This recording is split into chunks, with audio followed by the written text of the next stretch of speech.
안녕하세요. 경기도 수원에서 중고차 딜러로 일하고 있는 58살 박동수입니다. 사실 저는 제 과거 이야기를 다른 사람에게 꺼내본 적이 거의 없습니다. 그 이유는 제 이야기를 들은 사람들 대부분이 저를 동정의 눈빛으로 바라보기 때문입니다. 지금의 저는 누구보다 평범하게 살고 있고 딸아이도 잘 키워내는데 과거 때문에 원치 않는 시선을 받는 것이 불편했습니다. 하지만 최근에 제 친어머니를 만나게 되면서 이 이야기를 한 번쯤 세상에 꺼내보는 것도 의미가 있겠다 싶어 용기를 냈습니다. 제가 태어난 곳은 경기도의 작은 도시였습니다. 1966년 가난한 목수의 아들로 태어났지만 저는 그 시절을 전혀 기억하지 못합니다. 제 기억은 1972년 6살 때부터 시작됩니다. 그때 저는 이미 김철호, 이순덕 부부의 아들로 살고 있었습니다. 두 분은 동네에서 약국을 운영하는 꽤 잘 사는 집안이었습니다. 6살부터 저는 약국 일을 도왔습니다. 처음에는 간단한 청소나 정리였지만 점점 일의 양이 늘어났습니다. 약 배달, 물건 나르기, 가게 청소까지. 동네 어른들이 보시기엔 기특한 아이였겠지만 저는 그저 시키는 대로 했을 뿐입니다. 동수야, 이 약 시장통 김 할머니 댁에 갖다 드려. 네. 어머니. 가는 길에 우체국에서 등기 찾아오고 철물점에서 못한 봉지 사와 하루에도 몇 번씩 심부름을 다녔습니다. 학교를 마치고 집에 오면 쉴 틈이 없었습니다. 친구들이 놀러 가자고 해도 저는 늘 약국으로 가야 했습니다. 동네 사람들은 약국집 아들이라며 부러워했습니다. 그럴 때마다 저는 억지로 웃었습니다. 하지만 제 마음속에는 늘 이상한 느낌이 있었습니다. 다른 집 아이들과 뭔가 다르다는 느낌이었습니다. 명절이 되면 그 느낌은 더 강해졌습니다. 친구들은 할머니, 할아버지 댁에 간다고 좋아했지만 우리 집에는 친척이 한 명도 오지 않았습니다. 설날에도 추석에도 저희 가족은 셋뿐이었습니다. 어머니, 우리는 왜 명절에 친척 집에 안 가요? 우리는 특별해서 그래. 친척 없이도 잘 사는 집이란다. 친구들은 다 할머니, 할아버지 계신데 저는 왜 없어요? 그런 쓸데없는 질문하지 말고 약 배달이나 다녀와. 이순덕은 제 질문을 피하기 바빴습니다. 어린 마음에도 뭔가 숨기는 게 있다는 걸 느꼈지만 더 묻지 못했습니다. 초등학교 6학년이 되던 해 담임 선생님께서 숙제를 내주셨습니다. 부모님의 어릴 적 사진을 가져오는 숙제였습니다. 저는 집에 와서 이순덕에게 말했습니다. 어머니, 제 어렸을 때 사진 좀 보여주세요. 학교에 가져가야 해요. 동수 사진. 그런 거 없어. 어떻게 사진이 하나도 없어요. 친구들은 다 있던데요. 사진 찍을 여유가 어디 있었니? 우리는 일하기 바빴단다. 그럼 돌잔치 사진이라도 있잖아요? 없다니까. 그만 물어봐. 이순덕은 짜증을 내며 돌아섰습니다. 저는 이상했습니다. 아무리 바빠도 아이 사진을 한 장도 안 찍는 부모가 있을까요? 친구들 집에는 액자에 담긴 돌잔치 사진, 100일 사진이 있었습니다. 하지만 우리 집에는 제 사진이 단 한 장도 없었습니다. 그날 이후로 저는 몰래 집 안을 뒤졌습니다. 장롱속, 서랍 안, 다락방까지 뒤졌지만 제 어린 시절 사진은 어디에도 없었습니다. 대신 김철호와 이순덕의 젊은 시절 사진은 여러 장 있었습니다. 하지만 그 어떤 사진에도 아기였던 제가 없었습니다. 왜 제 사진은 하나도 없는 거지? 의문은 점점 커졌습니다. 하지만 물어볼 수 없었습니다. 물어보면 화를 낼 게 뻔했기 때문입니다. 학교에서 돌아오면 저는 여전히 약국 일을 도와야 했습니다. 10살, 11살, 12살이 되어도 마찬가지였습니다. 아침 6시에 일어나 약국 문을 열고 청소를 했습니다. 학교에서 돌아오면 저녁 8시까지 심부름을 다녔습니다. 동네 아주머니들이 가끔 말했습니다. 동수 엄마, 애를 너무 부려먹는 거 아니에요? 저 나이 때는 놀아야 하는데. 뭐려. 집안일 돕는 게 당연하죠. 먹여주고 재워주는데 그 정도는 해야죠. 이순덕은 대수롭지 않게 대답했습니다. 저는 그 말을 들으며 생각했습니다. 다른 집 부모들은 자식에게 공부하라고 하는데 우리 부모는 왜 일만 시킬까요? 어느 날 친구 집에 놀러 갔을 때였습니다. 친구 어머니가 저를 보며 말했습니다. 동수야, 너희 부모님은 너한테 정말 잘해주시는구나. 약국까지 하시면서. 네. 근데 동수야, 너 부모님 닮았니? 얼굴이 하나도 안 닮은 것 같은데? 그 말에 저는 가슴이 철렁했습니다. 거울을 볼 때마다 느낀 위화감이었습니다. 김철호는 둥근 얼굴에 작은 눈이었고, 이순덕은 각진 턱에 큰 코였습니다. 하지만 저는 계란형 얼굴에 쌍꺼풀 찐 눈이었습니다. 어디 하나 닮은 구석이 없었습니다. 엄마가 그러는데 외할아버지 닮았대요. 거짓말을 했습니다. 하지만 외할아버지가 누군지도 몰랐습니다. 본 적도 없었으니까요. 집으로 돌아오는 길, 저는 계속 생각했습니다. 어린 시절 사진도 없고, 친척도 없고, 부모와 하나도 안 닮았고, 뭔가 이상했습니다. 하지만 12살 아이가 할 수 있는 건 아무것도 없었습니다. 저는 그저 시키는 대로 약국 일을 도우며 하루하루를 보냈습니다. 중학교 입학을 앞둔 겨울이었습니다. 저는 친구들처럼 중학교 교복을 받을 생각에 설렜습니다. 하지만 김철호가 저를 불러 앉히고 말했습니다. 동수야, 아버지가 할 말이 있다. 김철호의 표정은 평소보다 더 굳어 있었습니다. 저는 긴장한 채로 앉았습니다. 중학교 말이다. 집안 형편상 너를 보낼 수가 없겠구나. 네. 그게 무슨 말씀이세요? 약국 사정이 좋지 않아. 그리고 아버지가 요즘 건설 일도 하고 있는데 거기 일손이 부족한다. 저는 믿을 수 없었습니다. 1978년 당시만 해도 중학교는 의무교육이 아니었습니다. 가난한 집 아이들은 초등학교만 졸업하고 일터로 나가는 경우가 많았습니다. 하지만 약국을 운영하는 집에서 중학교를 못 보낸다는 게 이해가 되지 않았습니다. 친구들은 다 중학교 가는데 저만 못 가요? 너는 친구들과 다르다.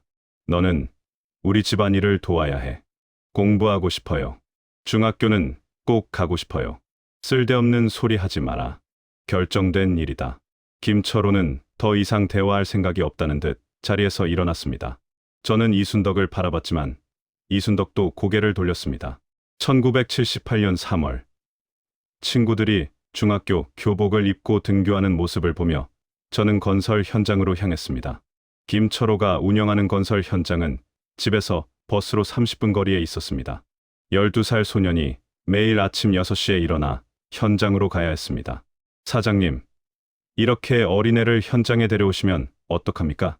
현장 인부 한 분이 김철호에게 조심스럽게 물었습니다. 우리 아들이야. 일찍부터 일을 배워야 나중에 도움이 되지. 그래도 공부는 시켜야 하는 거 아닙니까? 남의 집 일에 신경 쓰지 말고 일이나 해. 김철호는 쌀쌀맞게 대답했습니다. 인부들은 더 이상 말하지 못했습니다. 저는 그날부터 자재 나르기, 청소, 자비를 시작했습니다. 무거운 벽돌을 나를 때마다 허리가 아팠습니다. 손에 물집이 잡히고 터졌습니다. 12살 아이의 몸으로 감당하기 어려운 노동이었습니다. 하지만 쉬는 시간도 제대로 주어지지 않았습니다. 동수야, 쉬지 말고 저기 시멘트 자루 옮겨. 동수야, 공구함 정리해.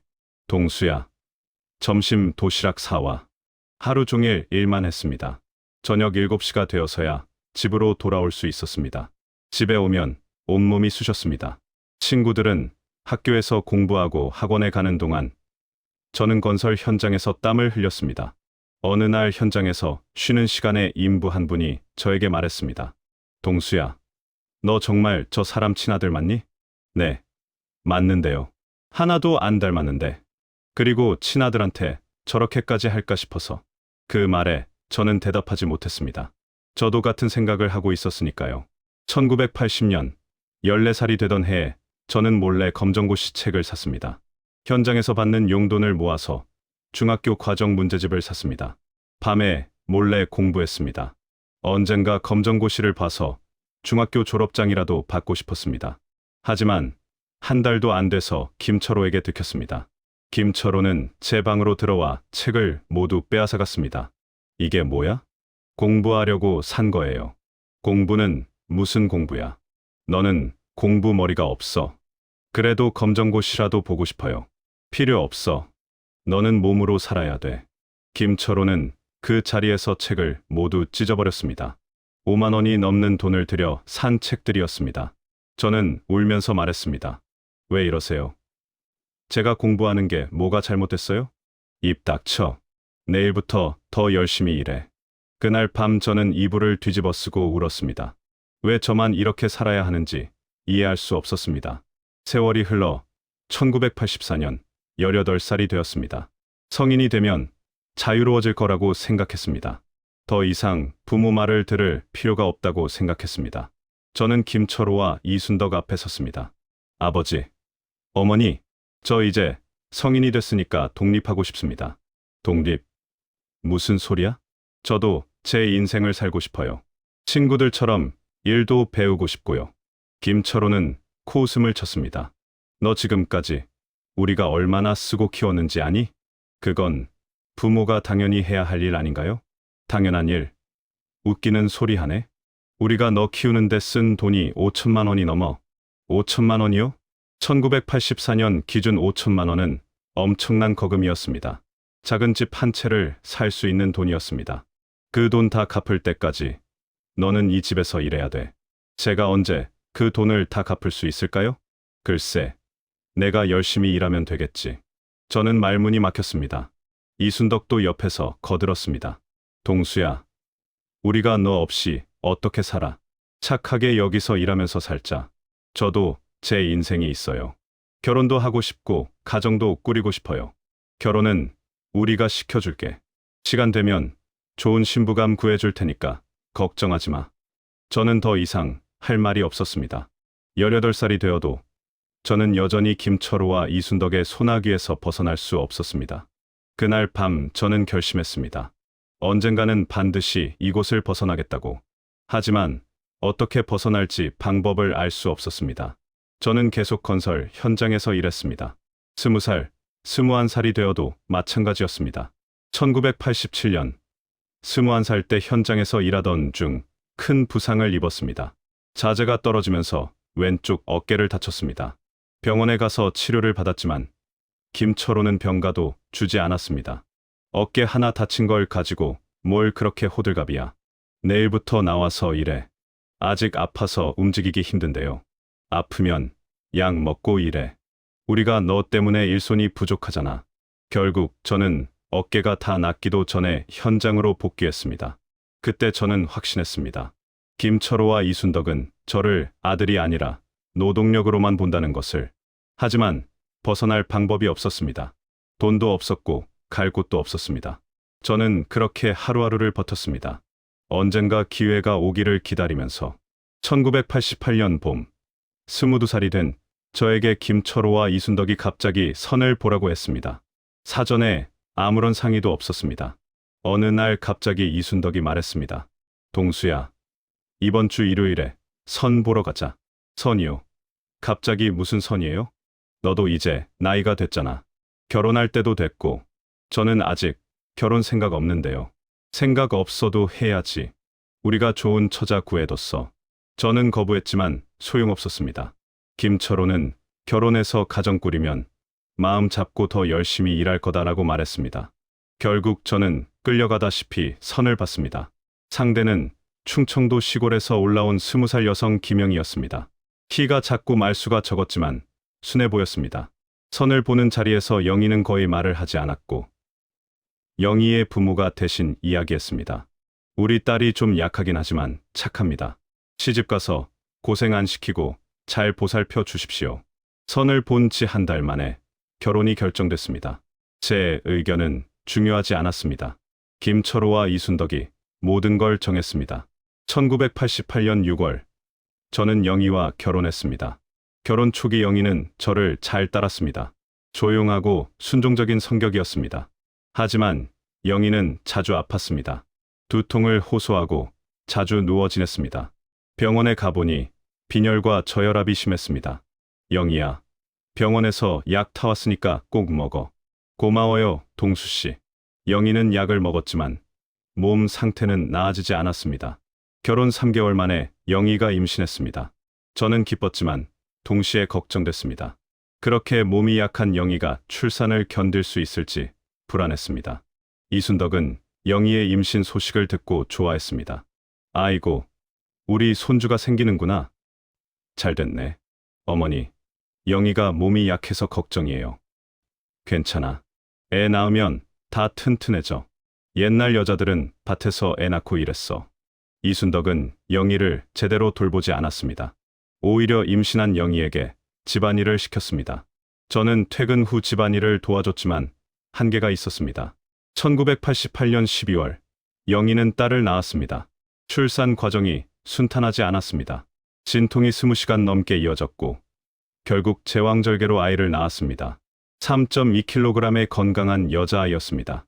저는 아이를 보며 울었습니다. 제 핏줄이라는 사실이 믿기지 않았습니다. 이름은 민지로 하자. 박민지.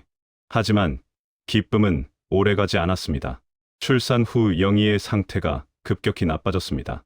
출혈이 멈추지 않았고 의식이 흐려졌습니다. 의사들이 응급 처치를 했지만 영희는 회복하지 못했습니다.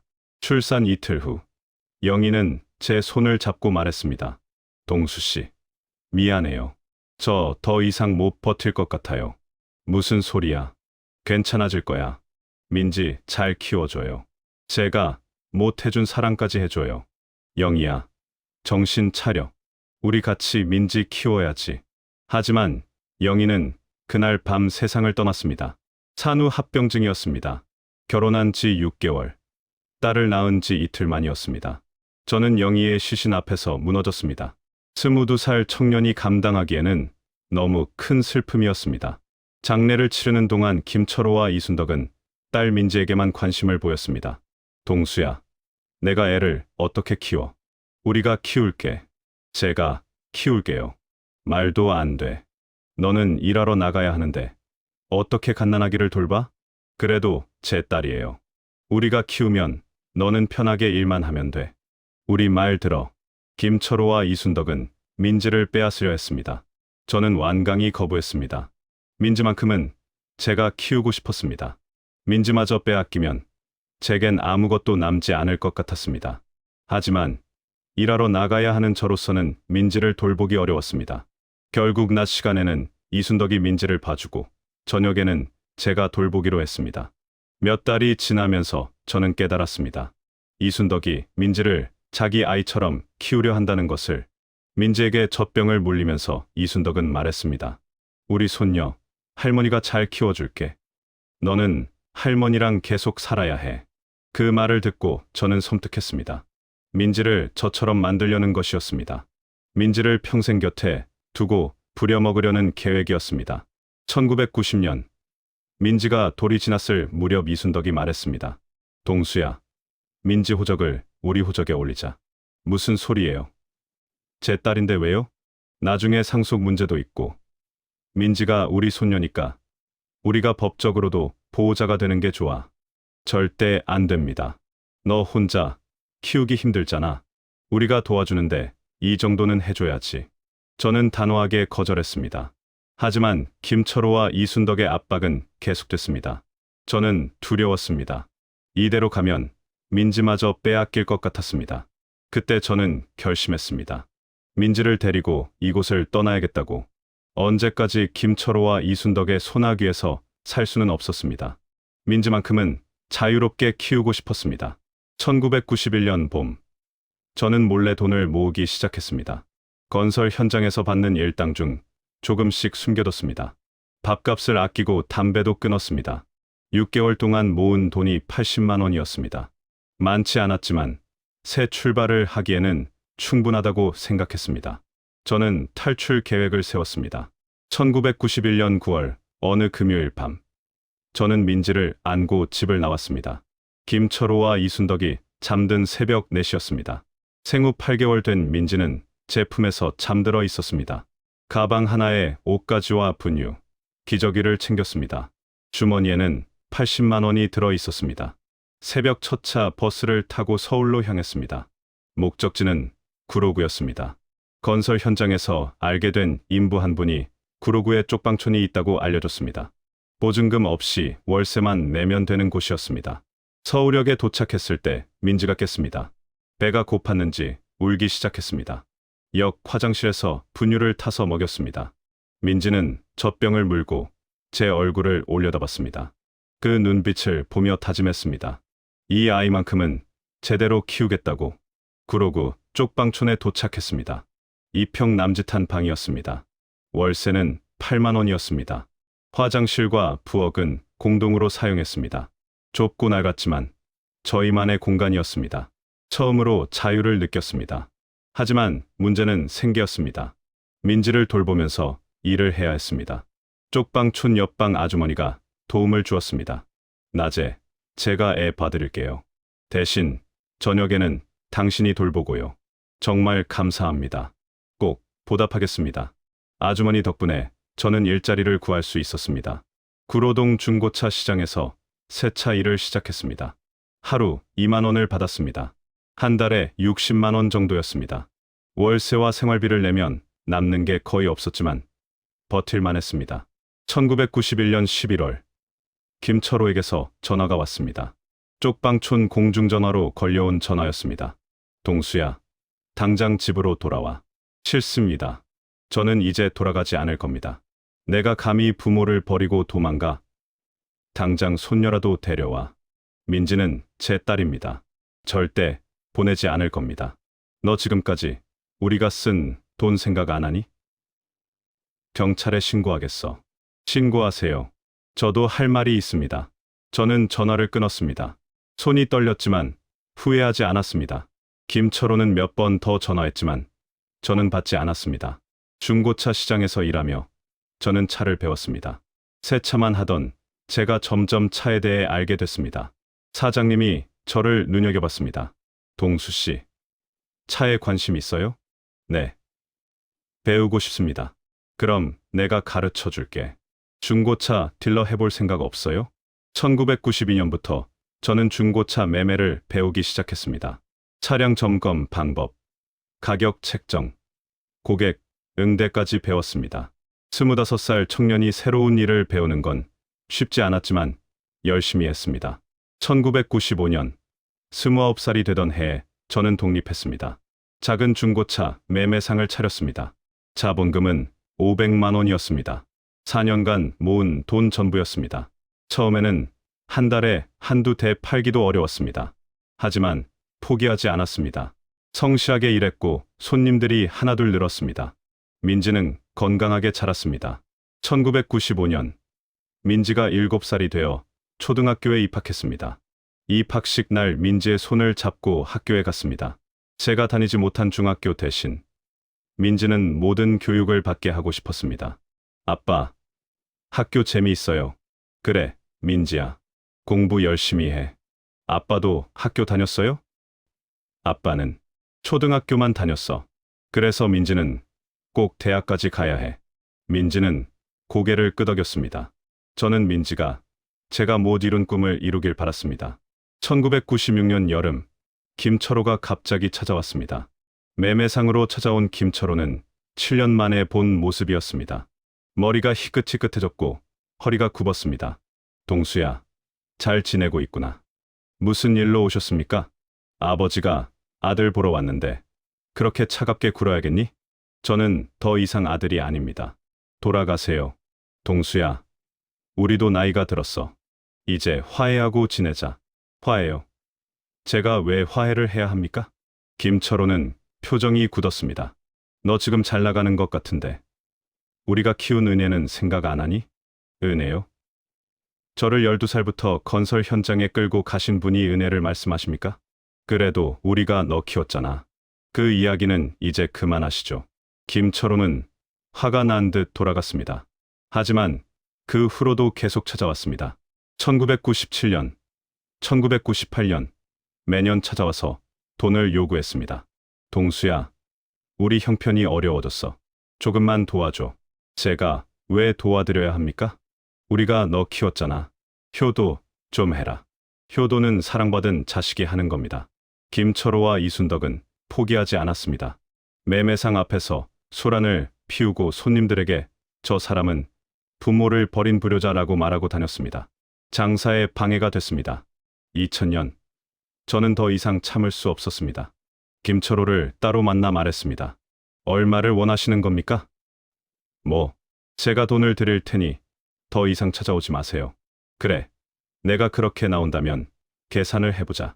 우리가 너 키우는데 쓴 돈이 8천만 원은 돼. 8천만 원이요? 1969년부터 1991년까지 22년이야.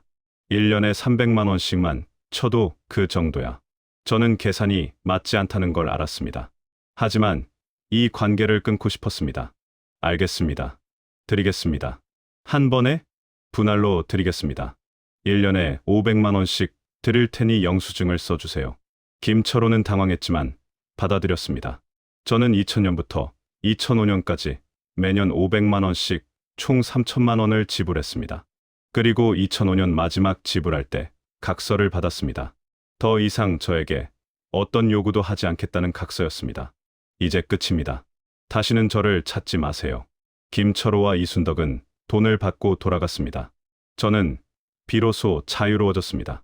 그때 제 나이 39살이었습니다.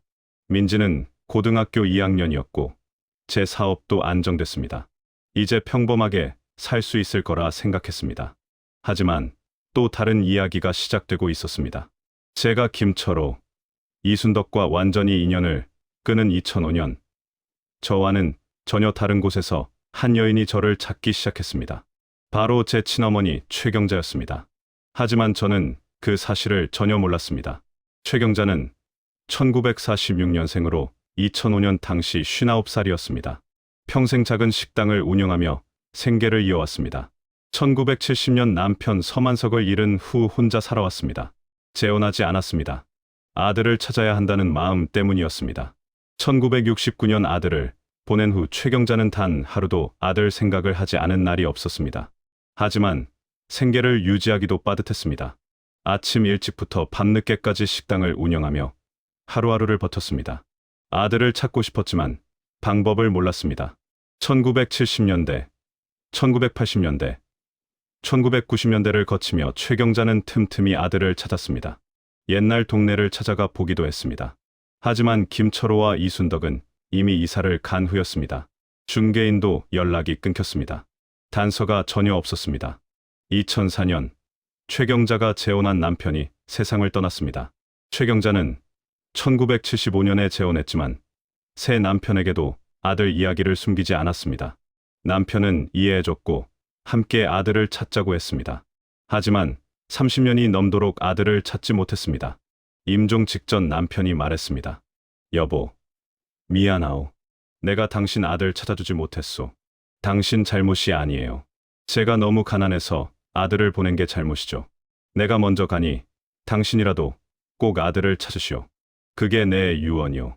남편의 유언을 들으며 최경자는 울었습니다. 59살 노인에게 남은 시간이 많지 않다는 걸 알았습니다. 남편 장례를 치른 후 최경자는 본격적으로 아들 찾기에 나섰습니다. 2005년부터 최경자는 경찰서를 찾아갔습니다. 하지만 경찰은 도움을 주지 못했습니다. 1969년에 보냈으면 너무 오래됐습니다. 기록도 없고요. 그래도 뭔가 방법이 있지 않을까요? 실종 신고를 하셨어야 했는데 지금은 어렵습니다. 경찰서에서도 주민센터에서도 답을 얻지 못했습니다. 최경자는 낙담했지만 포기하지 않았습니다. 2008년 최경자는 실종자 찾기 단체를 알게 됐습니다. 인터넷 카페였습니다. 62살의 나이에 컴퓨터를 배웠습니다. 동네 도서관에서 무료 컴퓨터 강좌를 들었습니다. 한글 자판을 하나하나 익혔습니다. 2010년 최경자는 실종자 찾기 카페에 글을 올렸습니다. 1966년생 박동수를 찾습니다. 1969년 경기도시 약국집으로 보냈습니다. 아들아, 엄마가 미안하다. 댓글이 몇 개 달렸지만 구체적인 정보는 없었습니다.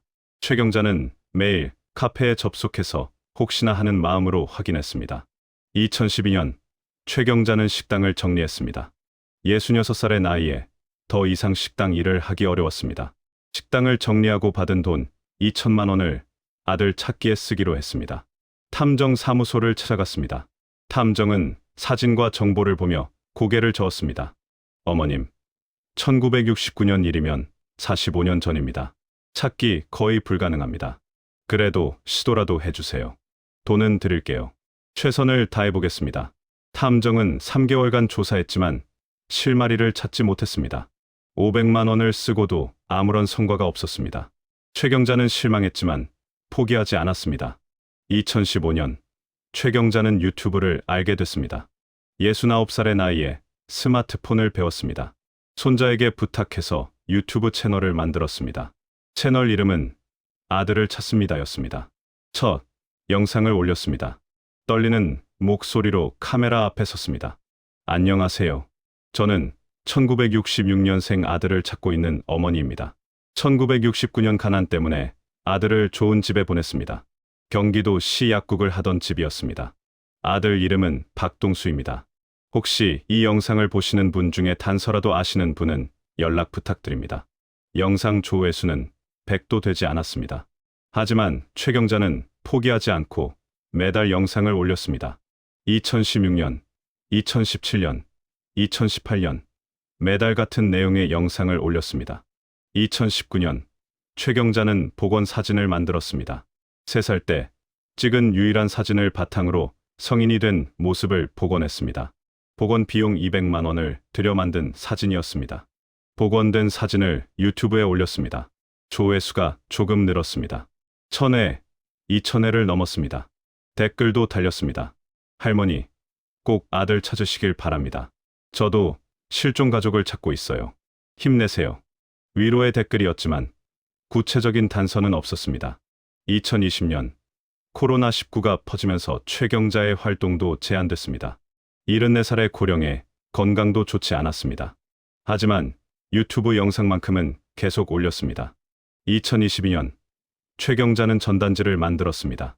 A사 크기 전단지 1000장을 인쇄했습니다. 복원 사진과 함께 1966년생 박동수를 찾습니다라는 문구를 넣었습니다. 연락처도 적었습니다. 76살의 노인이 직접 전단지를 들고 거리로 나갔습니다. 경기도 옛날 동네를 찾아가 전봇대에 전단지를 붙였습니다. 지하철역, 시장, 공원, 곳곳에 전단지를 붙였습니다. 지나가는 사람들이 물었습니다. 할머니, 무슨 일이세요? 아들을 찾고 있어요. 혹시 이 사람 아시나요? 아니요, 모르겠는데요. 대부분 모른다고 했습니다. 하지만 최경자는 포기하지 않았습니다. 2023년 최경자는 건강이 나빠졌습니다. 무릎이 아파 걷기 힘들어졌습니다. 병원에 갔더니 인공관절 수술을 권했습니다. 하지만 수술비 500만 원이 부담스러웠습니다. 수술 대신 약으로 버티기로 했습니다. 2024년 초 최경자는 78살이 되었습니다. 아들을 보낸 지 55년이 흘렀습니다. 친구들은 이제 그만 포기하라고 했습니다. 하지만 최경자는 포기할 수 없었습니다. 죽기 전에 꼭 아들을 만나고 싶었습니다. 그래서 매일 실종자 찾기 영상을 보며 혹시나 하는 마음으로 정보를 찾았습니다. 그리고 운명처럼 2024년 봄에 기적이 일어났습니다. 2024년 3월 저는 딸 민지와 함께 건강검진을 받으러 병원에 갔습니다. 58살이 되니 건강관리가 필수였습니다. 민지는 36살로 회사원이 됐고 제게 매년 건강검진을 선물했습니다. 대기실에서 순서를 기다리고 있었습니다. 옆자리에 70대 후반으로 보이는 할머니가 앉아 계셨습니다. 할머니는 휴대폰으로 유튜브를 보고 계셨습니다. 화면이 제 시야에 들어왔습니다. 영상 제목이 실종자를 찾습니다였습니다. 평소 같았으면 그냥 지나쳤을 텐데 이상하게 시선이 꽂혔습니다. 화면 속 할머니가 사진 한 장을 들고 있었습니다. 복원 사진이었습니다. 심장이 멎는 듯했습니다. 사진 속 얼굴이 낯익었습니다. 아니, 낯익은 정도가 아니었습니다. 거울에서 본 제 얼굴과 비슷했습니다. 눈매, 코, 입 모양까지 비슷했습니다. 저기, 실례지만 그 영상 제목이 뭔가요? 옆자리 할머니가 놀라며 화면을 보여줬습니다. 아, 이거요. 실종자 찾기 영상인데 제가 요즘 이런 영상 자주 봐요. 혹시 제가 도움이 될까 싶어서요. 그 영상 좀 자세히 보여주실 수 있으실까요? 할머니는 흔쾌히 휴대폰을 건넸습니다. 저는 떨리는 손으로 영상을 처음부터 재생했습니다. 화면 속 78살 할머니가 말했습니다. 저는 1966년생 아들을 찾고 있습니다. 아들 이름은 박동수이고 1969년 경기도 시 약국집으로 보냈습니다. 머릿속이 하얘졌습니다. 1966년생 박동수 경기도시 약국집 모든 정보가 일치했습니다. 영상 속 할머니는 계속 말했습니다. 제가 너무 가난해서 아들을 좋은 집에 보냈습니다. 하지만 단 하루도 아들 생각을 하지 않은 날이 없습니다. 아들아, 엄마가 미안하다. 살아있다면 꼭 연락 주렴. 영상이 끝나고 연락처가 나왔습니다. 저는 그 번호를 메모했습니다. 옆자리 할머니가 물었습니다. 혹시 아시는 분이세요? 잘 모르겠습니다. 그런데 이상하게 익숙해서요. 진료를 받는 동안 계속 그 영상 생각만 났습니다. 민지도 제 상태가 이상하다는 걸 눈치챘습니다. 아빠, 무슨 일 있어요? 안색이 안 좋은데요? 아니야, 괜찮아. 집으로 돌아와서도 그 영상이 머릿속을 떠나지 않았습니다. 저는 유튜브에서 그 영상을 찾았습니다. 채널 이름은 아들을 찾습니다였습니다. 영상이 100개가 넘었습니다. 2015년부터 매달 올린 영상이었습니다. 하나하나 영상을 봤습니다. 같은 내용이었지만 할머니의 간절함이 느껴졌습니다. 2020년 영상에서는 목소리가 많이 약해져 있었고 2023년 영상에서는 할머니가 지팡이를 짚고 계셨습니다. 저는 확신했습니다. 이 할머니가 제 친어머니라고. 하지만 동시에 두려웠습니다. 만약 아니라면 어쩌나. 만약 맞다면 지난 55년은 무엇이었나. 이틀을 고민했습니다. 민지에게도 말하지 못했습니다.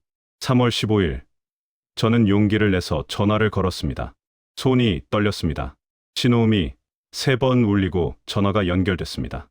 여보세요? 나이 든 여성의 목소리였습니다. 안녕하세요. 유튜브에서 실종자 찾기 영상 보고 전화드렸습니다. 아, 네. 혹시 제 아들을 아시나요?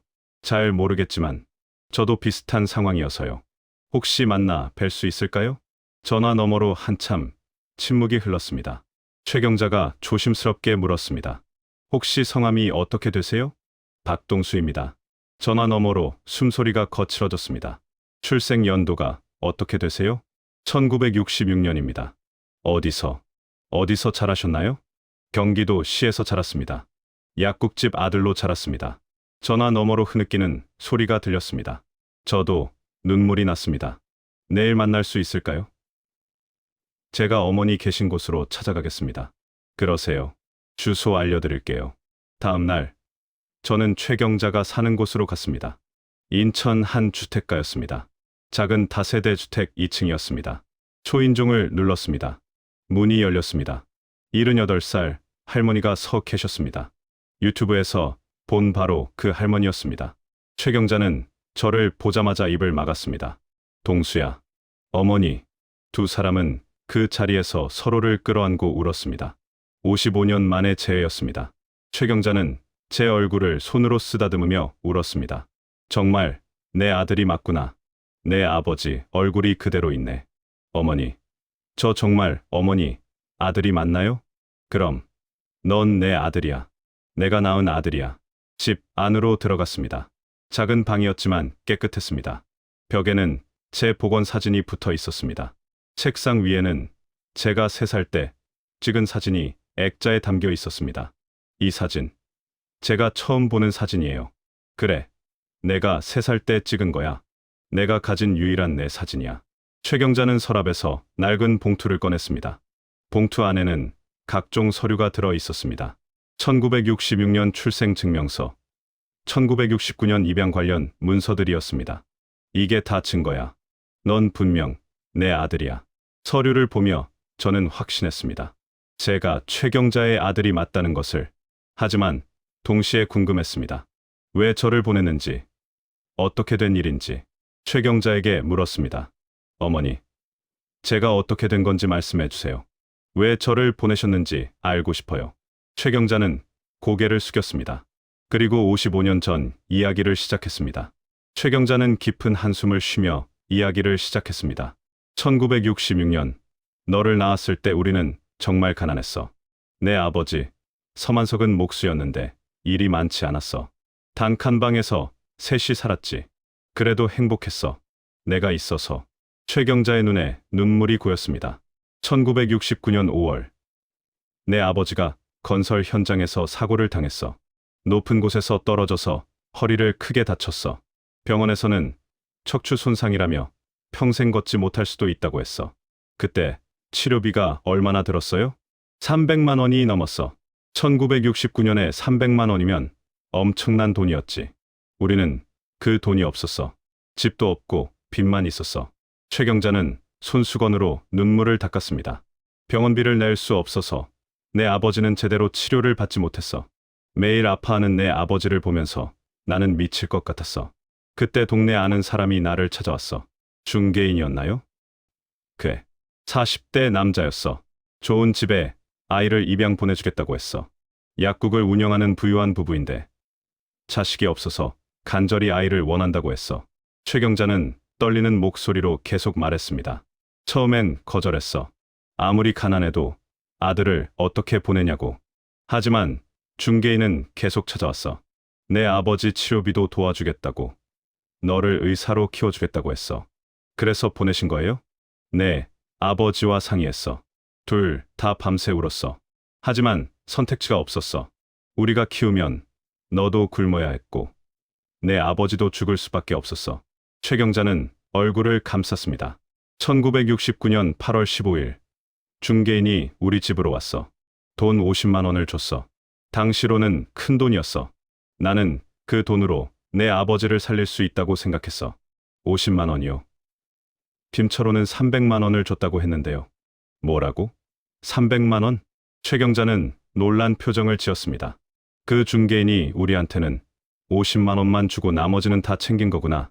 정말 나쁜 인간이었어. 저는 분노가 치밀었습니다.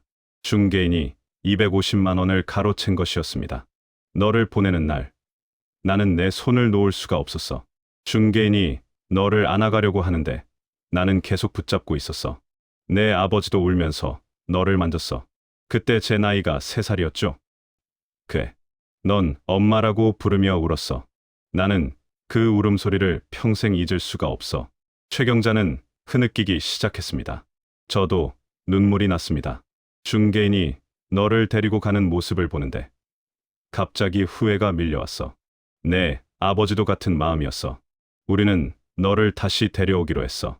다시 데려오셨다고요? 중개인이 간 지 10분도 안 돼서 우리는 뛰쳐나갔어.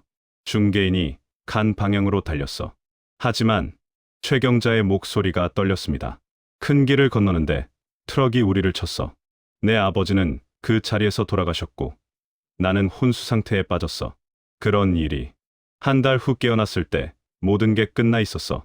내 아버지는 이미 장례를 치렀고 중개인은 연락이 끊겼어. 너를 어디로 보냈는지 알 수가 없었어. 최경자는 가슴을 쳤습니다. 병원비 때문에 받았던 50만 원도 다 썼어. 재활치료 받느라 1년이 걸렸어. 다리를 절개됐지만 살아야 했어. 너를 찾아야 했으니까. 그 후로 계속 저를 찾으신 거예요? 1970년대에는 경찰서, 주민센터를 다 찾아다녔어. 하지만 입양 기록도 없고 단서도 없었어. 1980년대에는 옛날 동네를 찾아갔지만 너를 데려간 사람들은 이미 이사 간 후였어. 최경자는 봉투에서 낡은 전단지를 꺼냈습니다. 1985년부터는 전단지를 만들어서 곳곳에 붙였어. 하지만 연락 오는 사람이 없었어. 1990년대에도 계속 찾았지만 허사였어. 전단지에는 제 3살 때 사진과 함께 박동수를 찾습니다라는 글씨가 있었습니다. 2000년대 들어서 재혼한 남편과 함께 다시 찾기 시작했어. 남편은 좋은 사람이었어. 내 사정을 이해해줬고 함께 너를 찾자고 했어. 재혼하셨군요. 1975년에 재혼했어. 혼자서는 살 수 없었어. 하지만 새 남편에게도 너 이야기는 숨기지 않았어. 2004년 남편이 돌아가셨는데 임종 직전에 내 손을 잡고 말했어. 꼭 아들을 찾으라고. 최경자는 또 눈물을 흘렸습니다. 2010년에 컴퓨터를 배웠어. 64살에 처음 컴퓨터를 만졌어. 인터넷에 글을 올리기 시작했어. 2015년에는 유튜브를 배웠어. 손자한테 부탁해서 채널을 만들었어. 그 영상들 다 봤어요. 100개가 넘더라고요. 매달 올렸어. 혹시나 내가 볼까봐. 혹시나 누군가 단서를 줄까봐. 2022년에는 전단지를 1000장 만들어서 곳곳에 붙였어. 그 전단지를 우연히 본 사람이 저한테 알려줬어요. 그래서 영상을 찾게 됐고요. 최경자는 제 손을 꼭 잡았습니다. 55년을 찾았어. 단 하루도 너를 잊은 날이 없었어. 밥을 먹을 때도, 잠을 잘 때도 내 생각을 했어. 내가 너를 버린 게 아니야. 너를 살리려고 보낸 거야. 알아요, 어머니. 이해해요. 내가 그 집에서 고생했다는 걸 들으니 내 가슴이 찢어지는 것 같아. 내가 좋은 집이라고 믿고 보내는데 저는 최경자를 안아줬습니다. 78살 노인의 몸은 너무 작고 가벼웠습니다. 55년간 아들을 찾아 헤맨 어머니였습니다. 저는 결심했습니다. 앞으로 남은 시간 동안 어머니께 효도하겠다고. 최경자와 재회한 후 저는 매주 어머니를 찾아뵙기 시작했습니다. 딸 민지도 함께 갔습니다. 민지는 할머니를 만나 기뻐했습니다. 할머니, 저 민지예요. 아빠, 딸이에요. 아이고, 우리 손녀. 이렇게 예쁘게 컸구나. 최경자는 민지를 끌어안고 울었습니다. 저는 어머니의 그 모습을 보며 가슴이 뭉클했습니다. 55년 만에 가족이 생긴 것이었습니다. 2024년 4월, 저는 최경자를 제 집으로 모시기로 했습니다. 수원에 있는 제 집은 방이 3개였습니다. 충분히 함께 살 수 있었습니다. 어머니, 저희 집으로 오세요. 이제 제가 모시고 살겠습니다. 아니야, 동수야. 나는 혼자 사는 게 편해. 어머니 다리도 안 좋으신데 혼자 계시면 안 됩니다. 제발 오세요. 최경자는 한참을 고민하다가 고개를 끄덕였습니다. 4월 말, 최경자는 제 집으로 이사 오셨습니다. 78살 노인에게는 큰 결정이었습니다. 함께 살기 시작하면서 저는 어머니의 건강부터 챙겼습니다. 무릎이 많이 안 좋으셨습니다. 병원에 모시고 가서 정밀 검사를 받았습니다. 의사는 인공관절 수술을 권했습니다. 수술비가 얼마나 나올까요? 보험 처리하면 200만 원 정도 됩니다. 어머니, 수술 받으세요. 제가 다 준비할게요.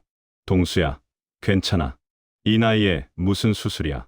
안 됩니다. 수술 받으셔야 편하게 걸으실 수 있어요.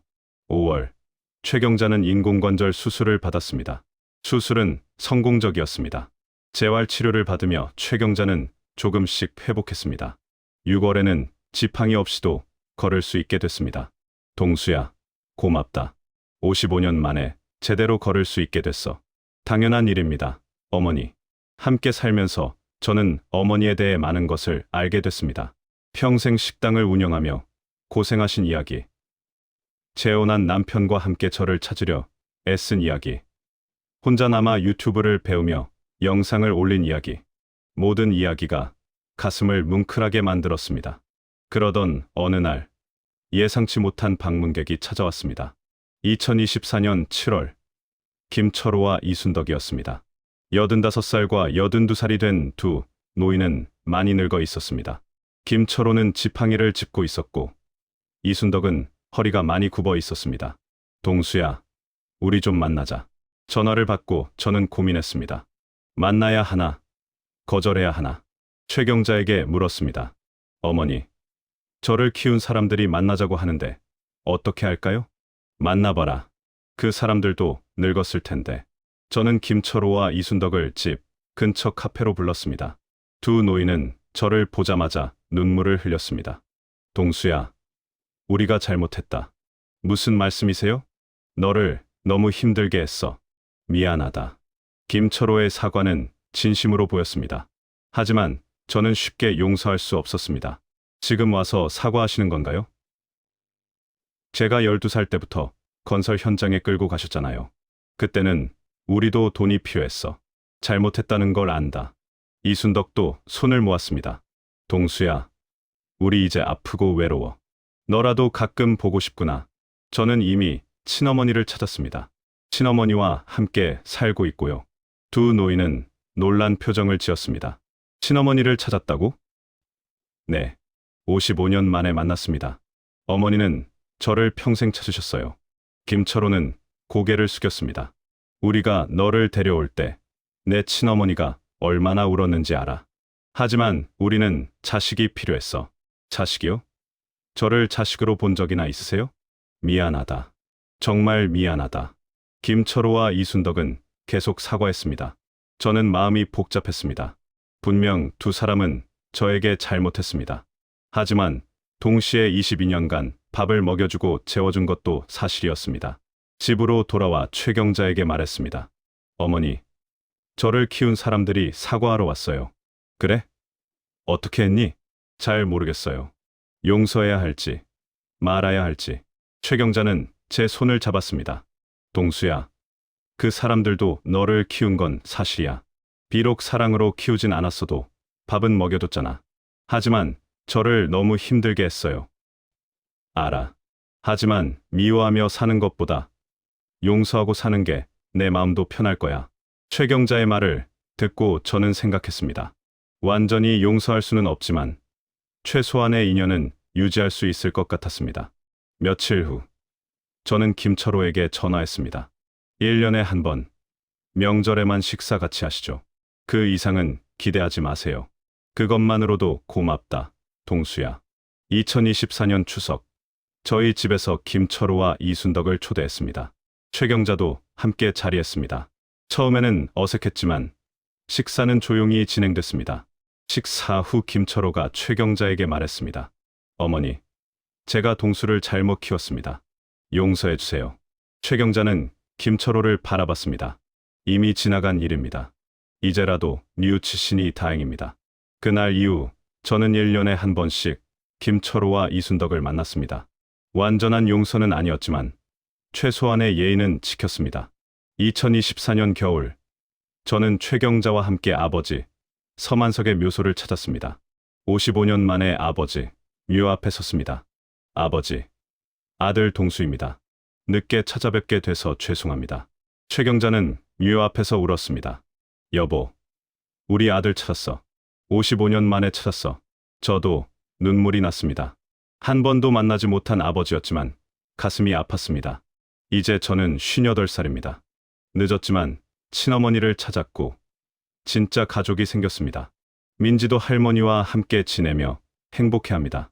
김철호와 이순덕과도 최소한의 관계를 유지하고 있습니다. 완전한 해피엔딩은 아닙니다. 잃어버린 55년은 돌아오지 않습니다. 하지만 남은 시간 동안 진짜 아들로, 진짜 아버지로 살아갈 것입니다. 최경자께 받지 못한 사랑을 이제라도 받으며 제가 드리지 못한 효도를 이제라도 하며 살아가겠습니다. 그것이 제가 할 수 있는 최선입니다.